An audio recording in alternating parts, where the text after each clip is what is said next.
से तो काफ़ी कुछ नए नए लेसन सीख चुके हैं व्हाट्सएप और टेलीग्राम यूनिवर्सिटी से, लेकिन अभी भी कुछ सीखना। और बाकी आपने कहा कि भाई थोड़ी उम्मीद रिटर्न्स की कम कर लें, पहले जैसे आराम से पैसे नहीं बन जाएंगे, गलती करने पे भी नहीं बनेंगे। कितनी उम्मीद रखें रीजनेबल? क्या इंडेक्स लेवल पे 10% बन जाए तो खुश हो जाए कि चलो निफ्टी सेंसेक्स वगैरह साल में 10-12% बढ़ गए, good? I would completely agree Anil ji. हमारा व्यू है कि देखो 25 में जो पहले व्यू था कि 14-15% प्रॉफिट ग्रोथ हो सकता है, वो तो बहुत ही मुश्किल लग रहा है। बट अभी भी उम्मीद है कि 26 और 27 में प्रॉफिट ग्रोथ कैन बी 14-15%। हमारा ये मानना है कि लार्ज कैप्स मानी निफ्टी वगैरह में may be low double digit returns बन सकते हैं। थोड़ा अल्फा क्रिएट होके 14-15% would be a very very good return to expect. खाली एक ही प्रॉब्लम है, हम ये एक साल से बोल रहे हैं और लास्ट एक साल में ज्यादा रिटर्न बने। तो इन्वेस्टर को हम बोलते भी है ना कि 14-15% बनेगा, फिर भी इन्वेस्टर के दिमाग में वही 25% रिटर्न का एक्सपेक्टेशन रहता है। बट इस टाइम सच्ची में लग रहा है कि 14-15% would be a great return with tax benefit जो इक्विटी इन्वेस्टर को लॉन्ग टर्म में मिलता है।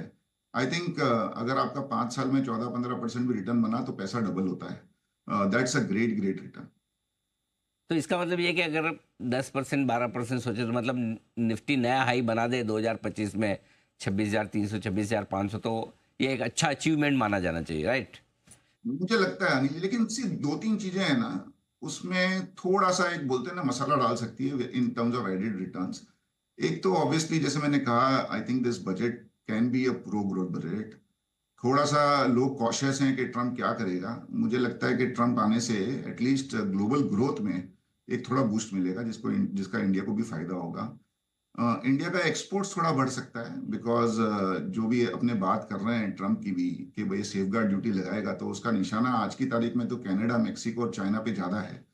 तो उसका थोड़ा इंडिया को फायदा मिल सकता है। और जो फाइनली जो हम इंपोर्ट सब्सटीट्यूशन पे जो गवर्नमेंट काम कर रही थी लास्ट 3-4 साल से, वो हमें दिख रहा है, अभी हो रहा है। इलेक्ट्रॉनिक्स में भी हो रहा है, ठीक है वैल्यू एड अभी 15-20% ही है, बट आगे चल के वैल्यू एड भी बढ़ेगा।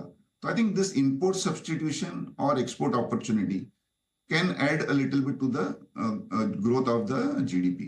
एक और इंटरेस्टिंग चीज है कि दुनिया में काफी कंपनियां अभी खरीदने को मिल रही है बहुत ही अच्छे दामों में।